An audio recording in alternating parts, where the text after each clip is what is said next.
Marcos 14, versículo 53, que fala sobre Jesus perante o Sinédrio, do versículo 53 ao versículo 65.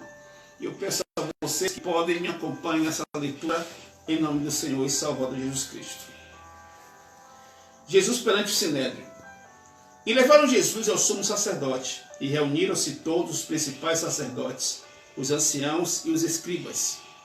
Pedro seguira-o de longe até o interior do pátio do sumo sacerdote, e estava sentado entre os serventuários, aquentando-se ao fogo. E os principais sacerdotes e todo o sinédrio procuravam algum testemunho contra Jesus para o condenar à morte, e não achavam. Pois muitos testemunhavam falsamente contra Jesus, mas os depoimentos não eram coerentes. E levantando-se alguns, testificavam falsamente, dizendo: nós o ouvimos declarar: eu destruirei este santuário edificado por mãos humanas, e em 3 dias construirei outro, não por mãos humanas. Nem assim o testemunho deles era coerente. Levantando-se o sumo sacerdote no meio, perguntou a Jesus: não respondes ao que estes depõem contra ti? Ele, porém, guardou silêncio e nada respondeu. Tornou a interrogá-lo o sumo sacerdote e lhe disse: és tu o Cristo, o Filho de Deus, do Deus bendito? Jesus respondeu: eu sou. E vereis o Filho do Homem assentado à direita do Todo-Poderoso e vindo com as nuvens do céu. Então o sumo sacerdote rasgou as suas vestes e disse: que mais necessidade temos de testemunhas? Ouvistes a blasfêmia? Que vos parece? E todos o julgaram réu de morte. Puseram-se alguns a cuspir nele, a cobrir-lhe o rosto, a dar-lhe murros e a dizer-lhe: profetiza. E os guardas o tomaram a bofetadas. Meu Deus, que o Senhor fale aos nossos corações, pela sua graça, compaixão e piedade, e que eu possa, meu Deus, ser usado pelo teu Santo Espírito, não só hoje, mas sempre, em nome do Senhor Jesus. Não tenho nenhuma dignidade nem merecimento para estar pregando a sua palavra, mas que a sua graça me alcance, em nome de Jesus. Amém. Louvado seja o nome do Senhor nosso Deus. Feliz Páscoa para todos. O nosso Redentor vive, ressuscitou. Hoje é domingo. Amém? A palavra do Senhor nesta noite nos fala sobre o momento crucial na vida do nosso Salvador Jesus Cristo. Ao falar sobre isso, ao contar essa história, sempre me emociono, porque é um dos momentos mais tristes que eu encontro na Bíblia, mas que foi necessário acontecer para que hoje nós pudéssemos ter a graça da salvação de graça, mas não banalizada, né? Através de Cristo Jesus. Foi Ele quem pagou pelos nossos pecados. E aqui fala sobre Jesus perante o Sinédrio. Esse é o título, não modifico o título da pregação. Eu sempre uso aquele que está na Bíblia, com todo respeito às pessoas que se esforçaram para tal. E aí vamos falar sobre esse momento triste, mas que depois virá como uma grande vitória para nós, em nome do Senhor Jesus Cristo. E diz assim: e levaram Jesus ao sumo sacerdote, e reuniram-se todos os principais sacerdotes, os anciãos e os escribas. Aqui nós estamos vendo um sinédrio, né? Um momento de julgamento onde reuniram todos os sacerdotes. O sinédrio era o mais alto tribunal religioso dos judeus, do qual faziam parte os sumos sacerdotes, né? O atual daquele ano e os anteriores, as pessoas que assumiam, que tinham esse posto, esse título de sumos sacerdotes.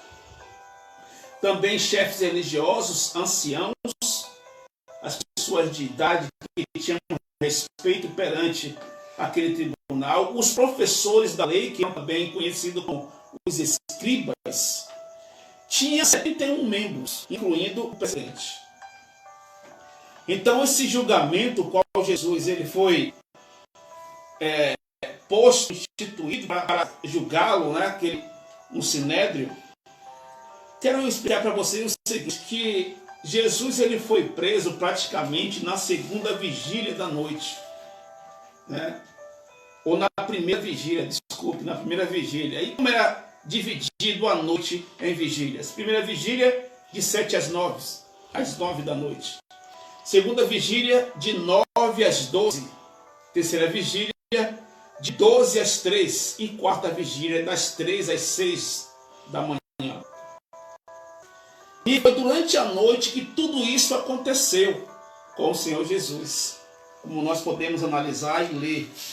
E eles reuniram muitas pessoas para esse julgamento, mas que não foi um julgamento sério, não foi um julgamento justo, pois ali só haviam pessoas que fossem condenar a Jesus, e não pessoas que pudessem dar um testemunho favorável a ele. Versículo 54 fala: Pedro seguira-o de longe até ao interior do pátio do sumo sacerdote. Estava sentado entre os serventuários, aquentando-se ao fogo. Quando fala isso, está explicando que a noite estava fria naquele momento. E ao entrar no Sinédrio, né, ali onde estavam todos reunidos, Pedro, através de um outro apóstolo, não me engano foi João, teve a possibilidade de entrar e estar no pátio entre os serventuários, entre os servos que ali se aquentavam naquele fogo, todos reunidos. E tinha bastante pessoas, e Pedro estava ali. Versículo 55 fala o seguinte: E os principais sacerdotes e todo o Sinédrio procuravam algum testemunho contra Jesus para o condenar à morte, e não achavam.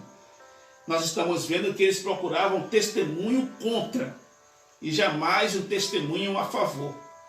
Se eu não me engano, amado, um dos discípulos de Jesus, se eu não me engano, Nicodemos, tentou falar algo favorável, mas não foi observado nem atendido ao seu pedido, né?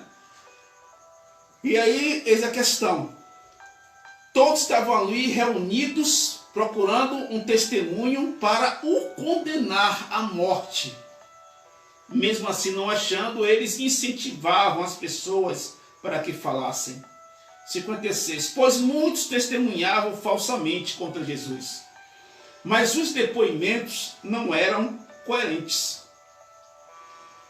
Testemunho falso, mentiras, difamações, calúnias, aconteceu com Jesus e acontece constantemente com várias pessoas, amados. E isso na atualidade sempre.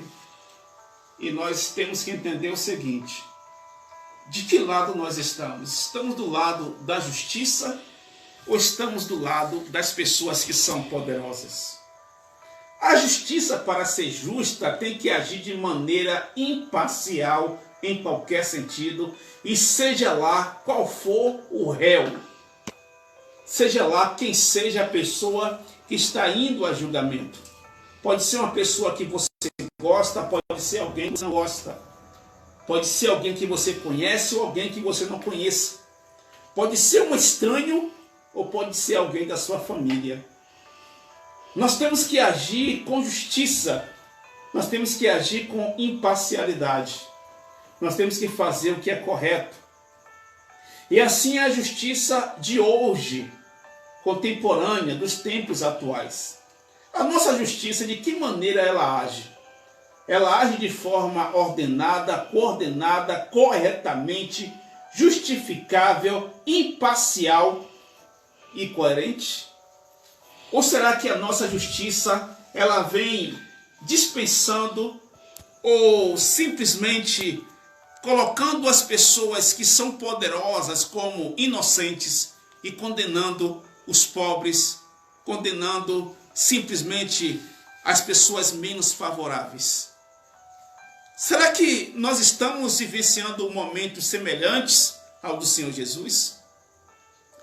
Amados, quando nós analisamos a questão de juízes, e algumas pessoas erroneamente falam que nós não podemos julgar, o que está implícito na questão dos juízes no hebraico e para o grego, na tradução da Septuaginta, no Novo Testamento, é que os juízes eles tinham que ser a voz e o exemplo de Deus na terra.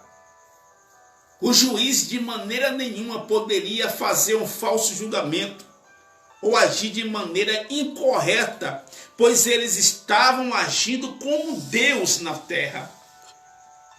E quando o juiz ele age de maneira errada, é uma vergonha para a sociedade. É uma vergonha para o homem de Deus, é uma vergonha para a justiça, é uma vergonha para a lei. Amém? Então, continuando o versículo 57. E levantando-se alguns, testificavam falsamente, dizendo: nós o ouvimos declarar, eu destruirei este santuário, edificado por mãos humanas, e em 3 dias construirei outro, não por mãos humanas. Esse relato acontece no momento em que Jesus ele vai até o templo, e ali o que acontece? Está escrito, se não me engano, em João 2,19, ele purifica o templo, expulsa os cambistas, expulsam as pessoas que estavam fazendo do templo um local de comércio. E hoje não é diferente. As pessoas estão fazendo de vários templos um local de comércio, onde ela possa enriquecer-se, possa obter os seus objetivos financeiros e patrimoniais. Não tem nada a ver com a palavra de Deus. Não tem nada a ver com a pregação do Evangelho. Muitas pessoas às vezes querem até também interpretar a Bíblia ao seu bel prazer, dizendo que Jesus era muito rico e por isso eu tenho que ser rico também. Isso também não tem nada a ver com a verdade da palavra de Deus aos nossos corações. E quando Jesus estava purificando o templo, algumas pessoas perguntaram a ele: com que autoridade fazes isso? E ele respondeu: destruí esse templo e em 3 dias o reconstruirei. Ele não estava falando do templo feito de pedras, não. Ele não estava falando do templo feito por Herodes, que demorou 46 anos. Ele estava falando do seu corpo. Ele estava ali já simplesmente profetizando: vocês vão destruir esse templo, né? Porque está escrito também que o zelo da tua casa me consome. Hoje e no tempo de Jesus, para nós que somos pregadores do Evangelho, seremos sempre perseguidos quando quisermos ou querermos ou fazermos aquilo que Deus propõe no nosso coração. Pode ser pastor de qualquer igreja, pode ser cristão de qualquer igreja. Você pode estar em qualquer denominação. Se você procurar pregar o Evangelho de forma correta ao que a Bíblia fala e aquilo que o Espírito Santo nos impõe a falar, você será perseguido. As pessoas não irão estar completamente de acordo a você. Se você pregar hoje contra adúlteros, contra prostitutos, se você pregar contra ladrões, contra roubadores, contra enganadores, você será perseguido. Se você pregar contra quem bebe, quem fuma, quem adultera, contra as pessoas que usam drogas, contra as pessoas que procuram enriquecer-se através da palavra de Deus, você será perseguido. Isso não é algo simplesmente locada ou colocada em Cristo Jesus. Isso é algo que todo servo dele que procura viver a palavra do Senhor na verdade serão perseguidos. Porque hoje as pessoas realmente procuram viver muito mais no engano e na mentira. Então, aqui as pessoas chegaram com um falso testemunho dizendo: ele disse, nós o ouvimos declarar, eu destruirei este santuário, edificado por mãos humanas, e em 3 dias construirei outro, não por mãos humanas. E isso realmente aconteceu. Ele estava falando do seu corpo. e aquele estava sendo julgado para a morte, né? E ele morreu na sexta-feira, mas no domingo, glória a Deus, o nosso Salvador ressuscitou. Versículo 59. Nem assim o testemunho deles era coerente. Levantando-se o sumo sacerdote no meio, perguntou a Jesus: nada respondes ao que estes depõem contra ti? O sumo sacerdote, como um juiz, ele presidia o sinédrio naquele momento, ele levantou e foi instigar, vamos dizer assim, foi procurar ver se Jesus levantava provas contra ele. Na nossa lei sabemos muito bem que uma pessoa não é obrigada a instituir, a compor provas contra si próprio. Mas o sumo sacerdote foi até o Senhor Jesus e perguntou, versículo 60, nada respondes ao que estes depõem contra ti? Ele, porém, guardou silêncio e nada respondeu. Quando fala que Jesus guardou silêncio, está implícito, é óbvio, que ele não estava com medo do que estava para acontecer, pois antes ele orou num monte Getsemane, lá no jardim do Getsemane, falando com Deus, e se preparou para esse momento. Mas era necessário um testemunho dele para que os sacerdotes viessem realmente a concretizar uma necessidade, uma realidade para nós hoje, que era a morte do nosso Salvador. Né? Quando fala que ele nada respondeu, está também nos levando a Isaías 53, que disse: como um mudo foi levado, como ovelha muda foi levado ao matadouro perante os seus tosqueadores. Então diz o seguinte: nada respondeu. Tornou a interrogá-lo o sumo sacerdote e lhe disse: és tu o Cristo, o Filho do Deus bendito? E aqui está a questão. Ele fez uma pergunta necessária para a condenação. És tu o Cristo? Sabemos que a palavra Cristo quer dizer ungido no grego, Christos. Não é simplesmente Jesus Cristo, mas Jesus o Cristo. Cristó quer dizer ungido, assim como no hebraico Messias quer dizer também ungido. E aqui ele está perguntando a Jesus se Jesus era o Cristo, Salvador, ungido de Deus, o Filho do Deus bendito. Não é qualquer pessoa, igualmente eu, até mesmo os judeus, consideravam-se filhos de Deus. Mas igual a Jesus, ninguém foi, ninguém é. Como está escrito lá também em Hebreus capítulo 1 e no Salmo 110, se não estou enganado, versículo 1 a seguir. Entendeu? Ele fez uma pergunta coerente, uma pergunta que poderia condená-lo caso ele respondesse de acordo com a pergunta que foi feita, concordando com a pergunta do sumo sacerdote. És tu o Cristo, o Filho do Deus bendito? Jesus respondeu: eu sou. E vereis o Filho do Homem assentado à direita do Todo-Poderoso e vindo com as nuvens do céu. Jesus confessou com suas próprias palavras que ele era. E isso foi o bastante. Amados, muitas pessoas hoje, elas temem ou simplesmente não querem acreditar que Jesus é o Salvador. Judeus, hebreus, os israelitas, várias pessoas em todo o mundo não querem acreditar porque quando Jesus vier, quando o Messias vier, ele vai restaurar a justiça na terra, trará paz sobre Israel e sobre o mundo. Mas no Antigo Testamento relata a necessidade de Jesus, do Salvador, vir duas vezes. Uma vez ele virá como uma pessoa, como está escrito no livro de Zacarias, de Isaías também, Ele virá como servo de Deus.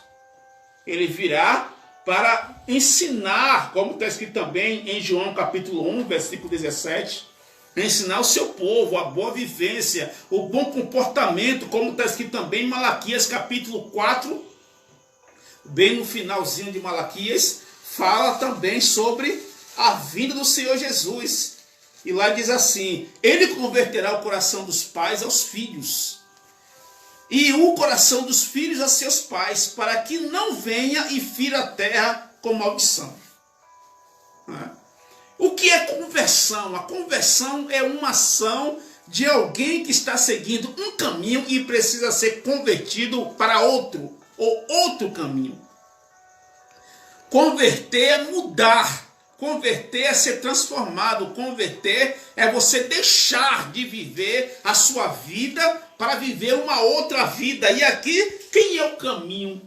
É Jesus. Eu sou o caminho, a verdade e a vida, João 6, versículo 14.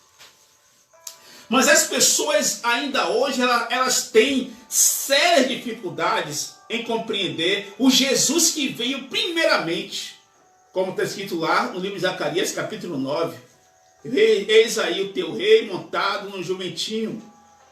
Um rei de verdade viria numa carruagem imensa, bonita e tal. Mas Jesus não, ele vem com simplicidade. Ele vem semelhante aos seus. Ele vem para pregar o evangelho, como ele disse para João. És tu que haveria de vir? João manda perguntar. Ele diz a João que aos pobres é pregado o evangelho. A pregação do evangelho, amado, é uma riqueza para o pobre. Na verdade, é a maior riqueza para o pobre. Enquanto os ricos estão aí satisfeitos com a sua riqueza, estão satisfeitos com seus bens materiais, estão ocupados, trabalhando e se enriquecendo dia após dia, seguir a Jesus é a maior riqueza que uma pessoa pode ter. Então foi essa a resposta do Senhor Jesus. Diga a João que os cegos enxergam, os mudos falam, os surdos ouvem, os paralíticos andam, os mortos são ressuscitados e aos pobres é pregado o evangelho. Você hoje está se enriquecendo, porque a palavra de Deus, o evangelho do Senhor, está adentrando na sua casa e na sua vida. Glorifique a Deus de todo o seu coração. Então, Jesus disse: eu sou, e vereis o Filho do Homem assentado à direita do Todo-Poderoso, e vindo com as nuvens do céu. Pastor, mas a gente não viu Jesus vir com as nuvens do céu. A gente não viu Jesus ainda vindo, assentado à direita de Deus, mas nós temos testemunhos, amados, na Bíblia, de pessoas que viram. Lá no livro de Atos 7,56, no momento crucial de sofrimento, a Bíblia fala que Estevão estava sendo apedrejado, e no momento da sua morte ele disse, no momento em que ele estava para ser morto, ele disse, eis que vejo os céus abertos e o Filho do Homem em pé à destra de Deus. Quem falou isso foi Estevão. E quem escreveu esse livro foi Lucas, o doutor Lucas, que não era cristão, mas pelos relatos e testemunhos das pessoas se converteu ao Senhor Jesus. Quem escreveu o livro de Marcos também não era uma pessoa que nós conhecemos, mas com o tempo dá uma ideia de que Marcos era um jovem, está escrito lá em Marcos 14, 51 e 52. Amados, uma realidade do evangelho que as pessoas podem dizer assim: não acredito nisso não, como está escrito também sobre o ver Jesus, lá em Marcos 16, 19, também diz assim, de fato o Senhor Jesus, depois de lhes ter falado, foi recebido no céu e assentou-se à destra de Deus. Marcos foi um dos evangelistas, não foi apóstolo, mas um dos evangelistas, que foi morto por causa do evangelho.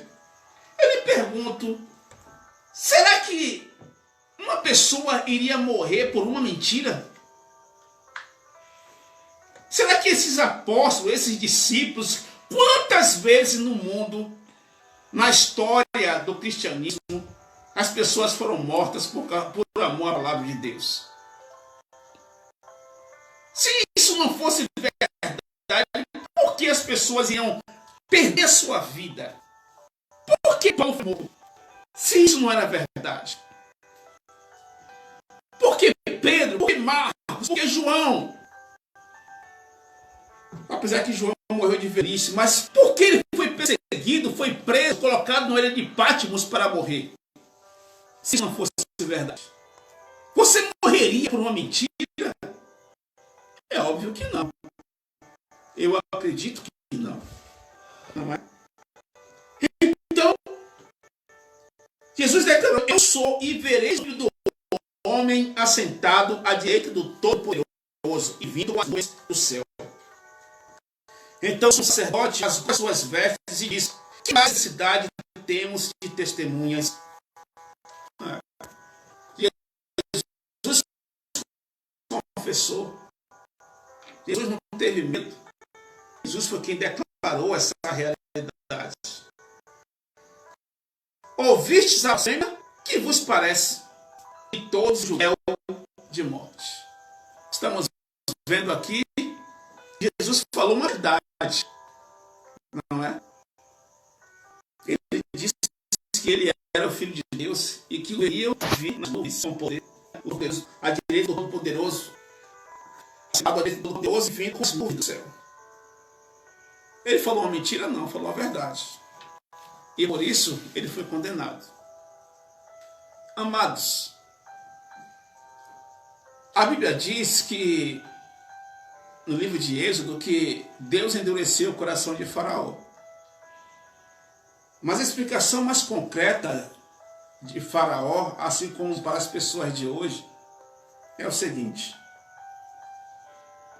Assim como relatos de um médico muito famoso aqui no Brasil, que fez vários trabalhos com pessoas atrás das grades, em presídios, ele dizia o seguinte: existem pessoas que elas, não é que ela não tenha a possibilidade de recuperação, mas elas mesmas não aceitam serem recuperadas.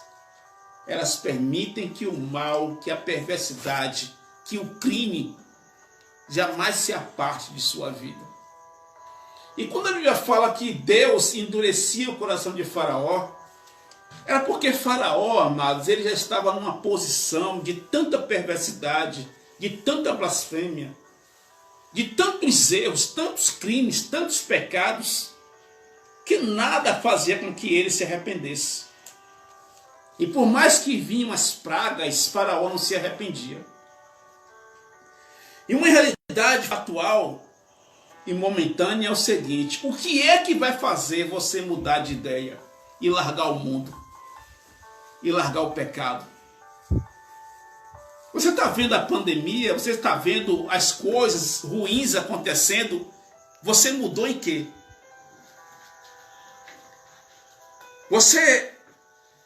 O que você fez de diferente? Você se arrependeu pelos seus pecados, pelas suas iniquidades, pelas suas transgressões? Ou você continua ainda nessa prática de vida errada? Você tem no seu coração um exemplo, um pouco de coerência, de entender que Jesus morreu por você na cruz do Calvário? Ou você não vê isso como verdade? O que será necessário para você mudar de ideia, largar o mundo do pecado e passar a adorar o Senhor? No versículo 65 fala o seguinte: puseram-se alguns a cuspir nele, a cobrir-lhe o rosto, a dar-lhe murros e a dizer-lhe: profetiza. E os guardas o tomaram a bofetadas. Nós estamos vendo aqui o Filho de Deus, o Senhor Jesus, aquele que veio dos céus para mostrar para nós qual é a maneira correta de vivermos neste mundo. E por mais que haja pecados e iniquidades, nós podemos sim agradar a Deus, adorar a Deus, glorificar a Deus e nos afastar de todo e qualquer pecado. Nós estamos vendo aqui um julgamento injusto contra ele, e depois dele ser condenado, vou dizer assim, né, entendido como uma pessoa digna de morte, ainda foi espancado. Compreendendo que anteriormente, quando ele é preso lá no Getsemane, ele é amarrado, amanietado, e também já vinha ali já apanhando. E aqui novamente puseram-se alguns a cuspir nele, né? Era uma ação também que as pessoas tinham lá em Israel para quem era amaldiçoado, para quem era condenado, e para aquele que se colocava, que cometia um certo tipo de heresia ou blasfêmia. E para ele Jesus cometeu esse crime de blasfemar contra Deus, dizendo ser o Filho de Deus, dizendo que ele estaria assentado à direita de Deus nos céus e todos iriam ver ele vindo nas nuvens com poder e glória. E vemos relatos tanto no livro de Marcos 16, 19, capítulo 16, versículo 19, como em Atos 7, 56, que Jesus realmente estava, depois da ressurreição, à direita de Deus em poder e glória. Aleluia. Mas antes disso, amado, antes da coroa da salvação, antes do trono de glória, antes de estar à direita de Deus, ele usou uma coroa de espinho. Antes de ser elevado aos céus, as pessoas cuspiram nele. Antes de estar lá, sabendo que ele tinha vindo de lá e para lá retornou, as pessoas o esbofetearam. Aqui diz, a cobrir-lhe o rosto, a dar-lhe murros e a dizer-lhe, profetiza. A raiva daquele povo naquele momento era tão grande que a vontade era de matar Jesus naquele mesmo instante. Estão entendendo? Me davam murros nele, espancavam ao Senhor Jesus.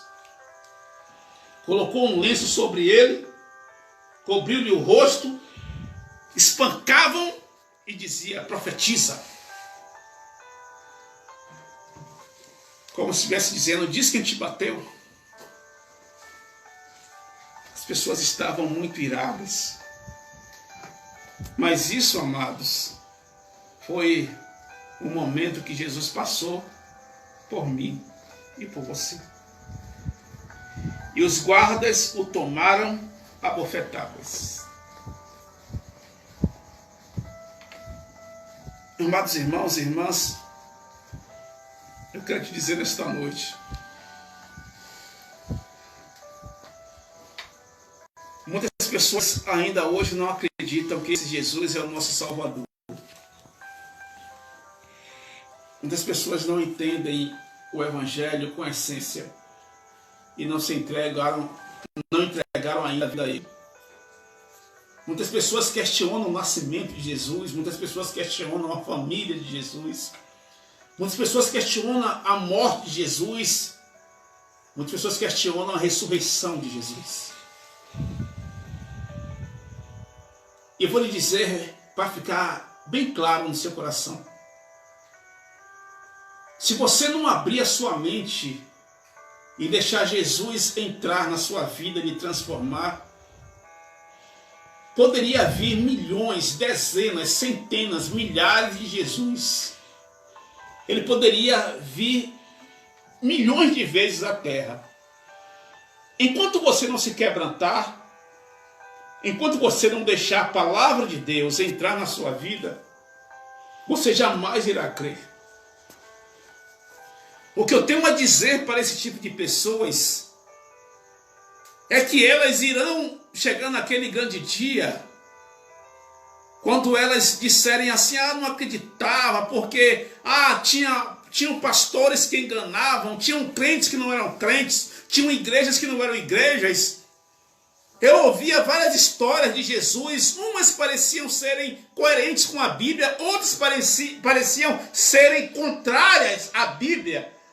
E historiadores, professores renomados, estudiosos, até mesmo judeus, teólogos judeus diziam que esse Jesus que veio não é o verdadeiro Jesus. E eu lhe pergunto, amado, e esses judeus aqui que condenaram a Jesus, eles creram em Jesus naquele momento?